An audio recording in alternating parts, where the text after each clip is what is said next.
Welcome to Rewatch and Rank. On this channel, we rewatch older TV shows, provide a summary and opinion on the episode before ranking each episode against each other.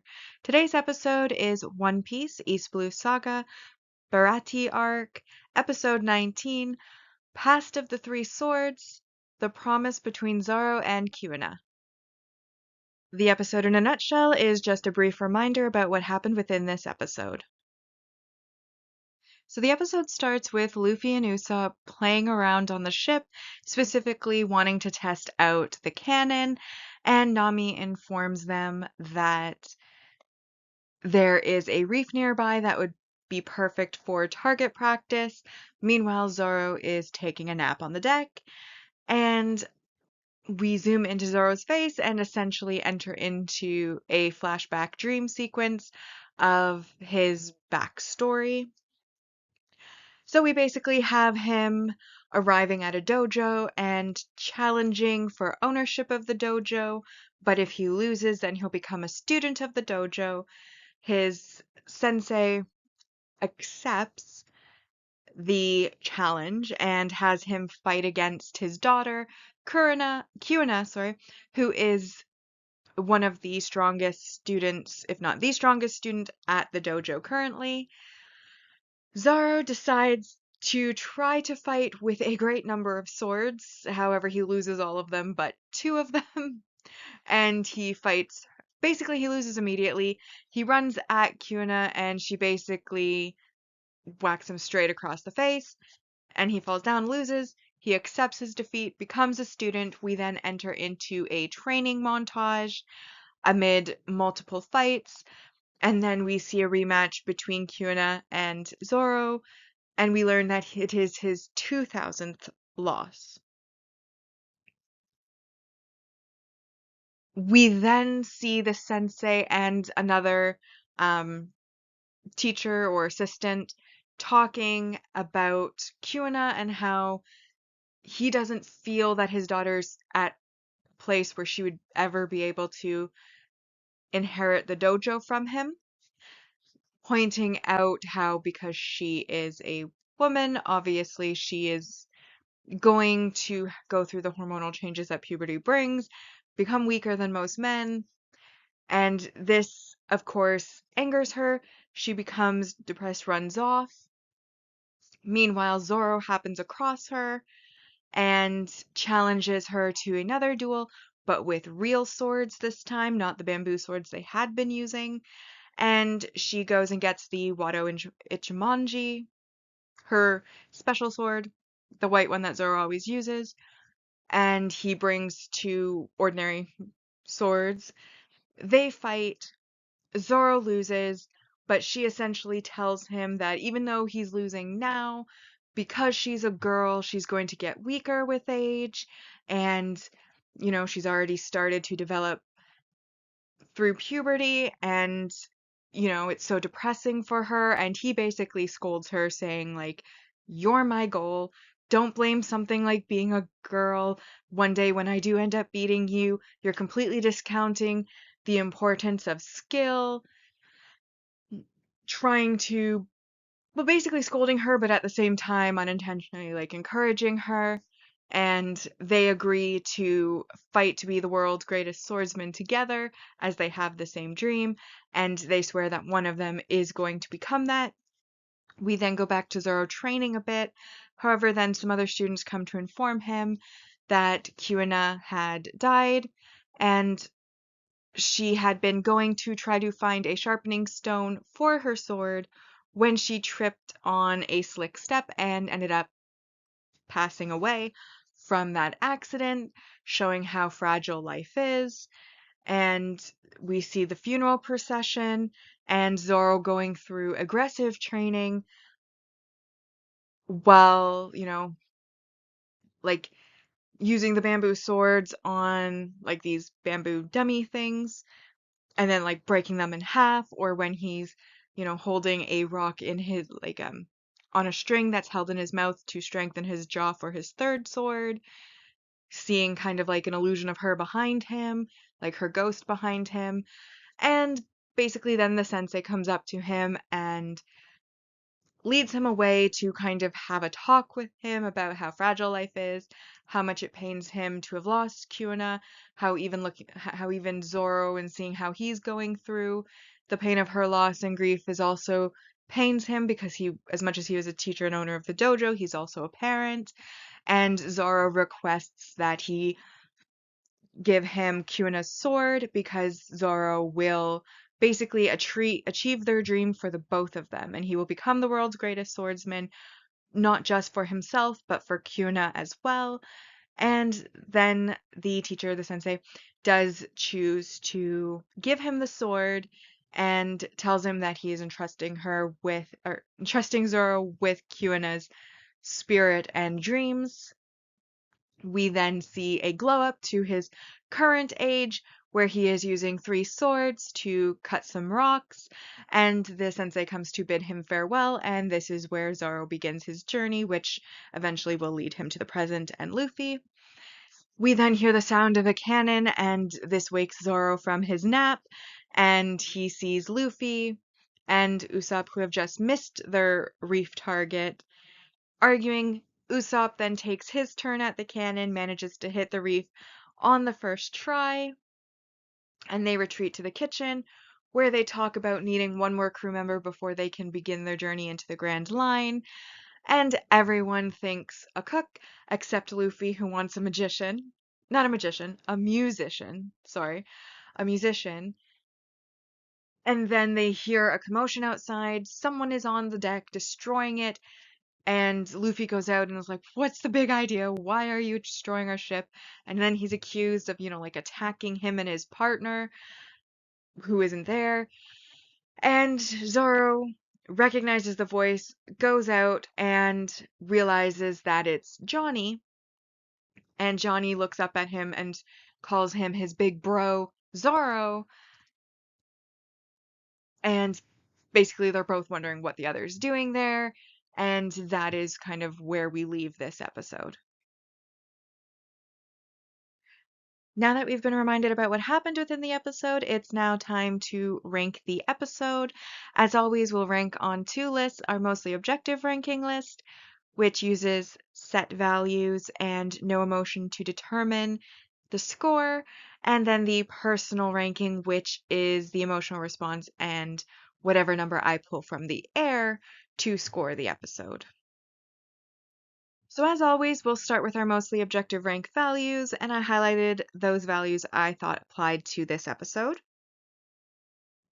So we'll start with our multi-arc supporting character introductions.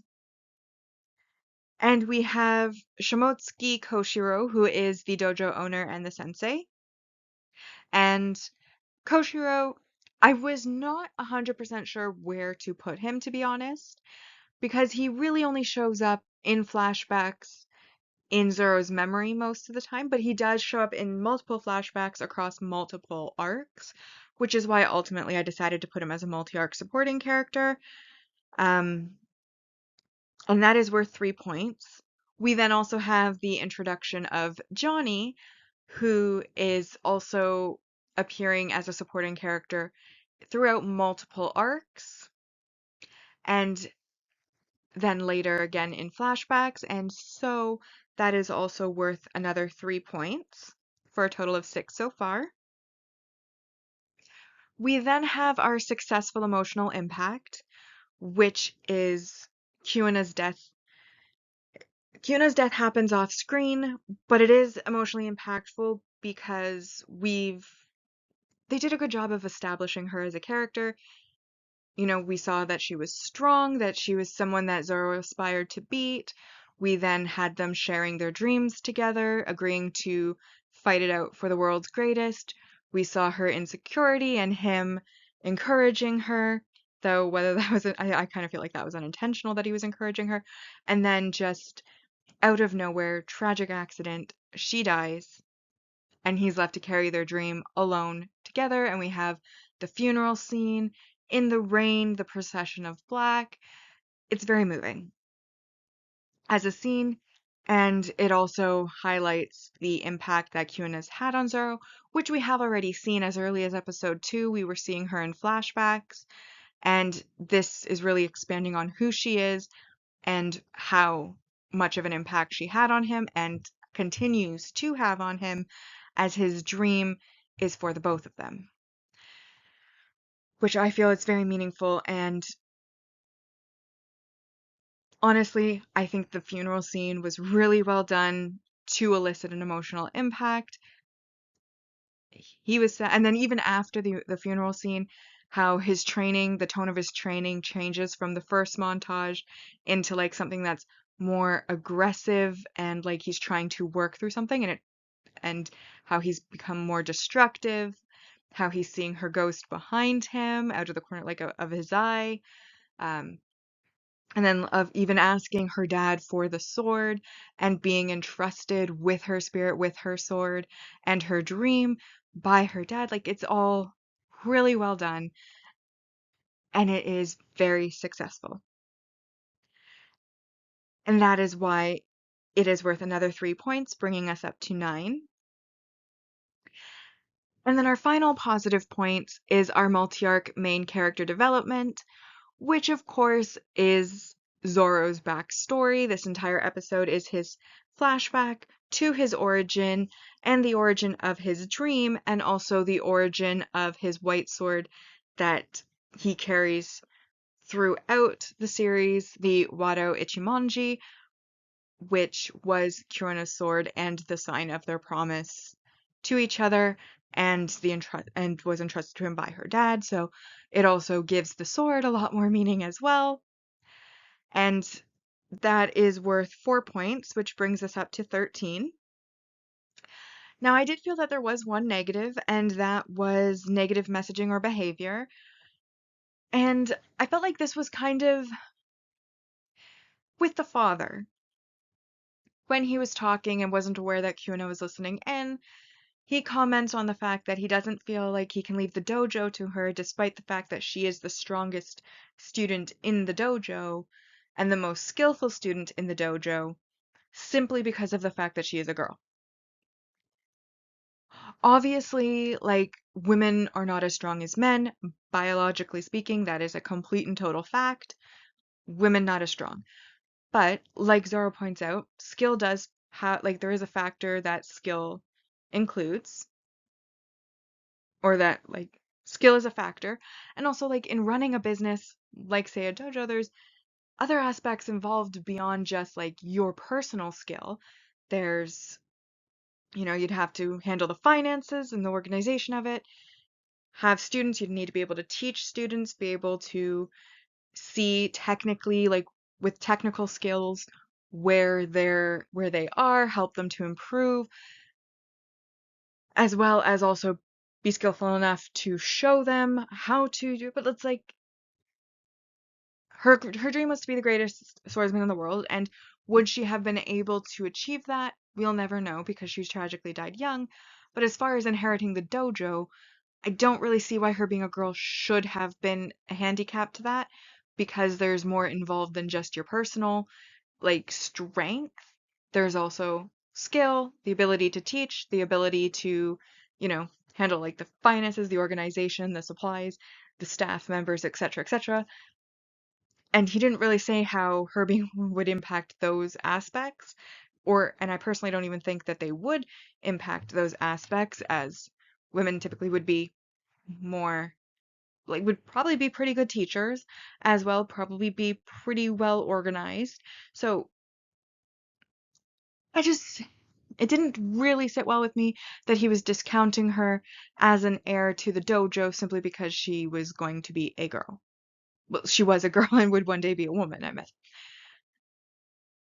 If there were other reasons in addition to that, like maybe she wasn't super strong or skillful with the sword, or maybe she wasn't very, well, actually, now that I'm thinking about it, to be fair, she was a bit conceited about being the strongest at the dojo so far, so maybe he felt that that would impact her relationship with any future students, and maybe that it was more to do with that type of side of her personality than necessarily her gender.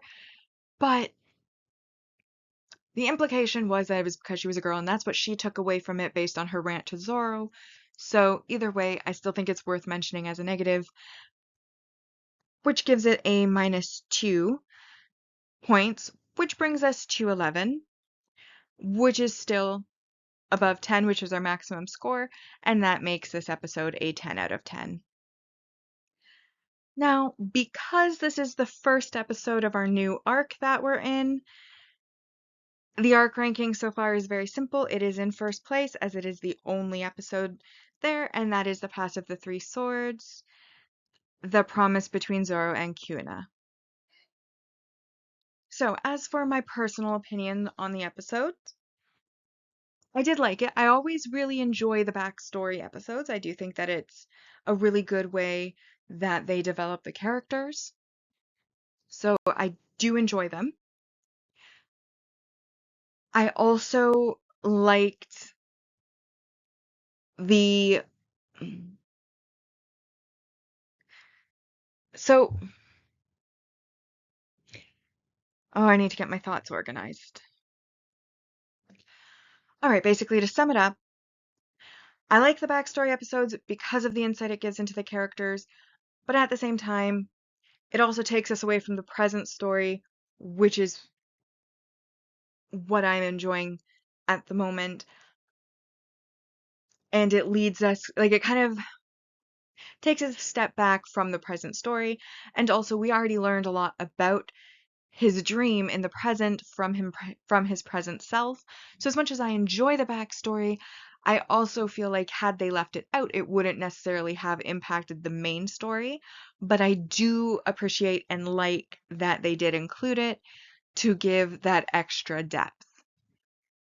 And I did find the backstory to be entertaining, but it also was sad, and it did have that successful emotional impact. So we can't forget that it did have that meaningfulness.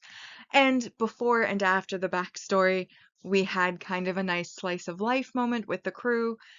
Not Zoro, Luffy and Usopp playing with the cannon, trying to hit a reef, which Nami suggested they use for target practice as they're, bobbing along in the ocean.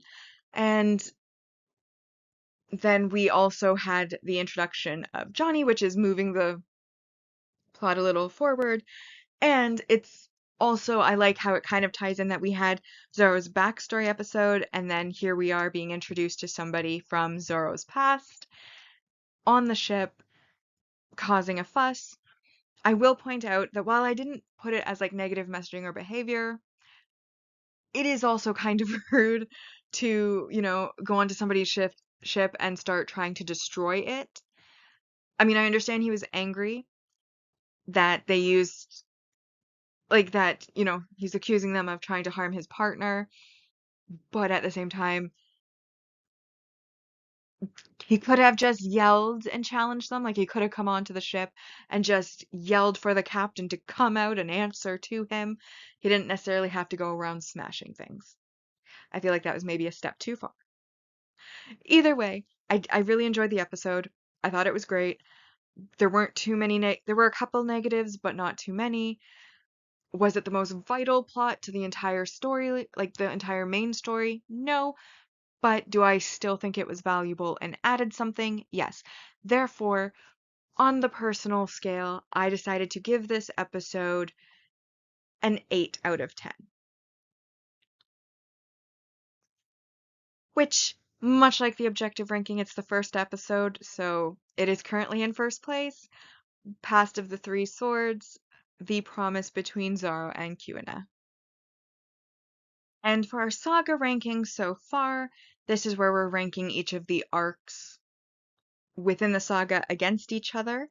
On our mostly objective ranking, so far we have the Romance Dawn arc in first place, and that was with 86.67%. We then have the Orangetown arc in second place with 76%, and Syrup Village arc is currently in third place with 64%. And so far, our Barati arc has 10 out of a possible 120 points. Then on the personal side, we have Orangetown arc currently in first place with 74%. The Romance Dawn arc is in second place with 66.67%, and then Spirit Village arc is currently in last place with 49%. And the Baretti arc so far is at 8 out of a possible 120. And that now brings us to our final segment, which is our series ranking so far. This is where we will rank each of the sagas against each other. And so far in a mostly objective ranking, the East Blue Saga has a score of 20 out of 80. And on the personal side, the East Blue Saga currently has a score of 12 out of 80. With that, we've now rewatched and ranked One Piece East Blue Saga Bharati Arc, Episode 19, Past of the Three Swords, The Promise Between Zoro and Kuina. Like and subscribe if you'd like to, and I'll see you in the next episode.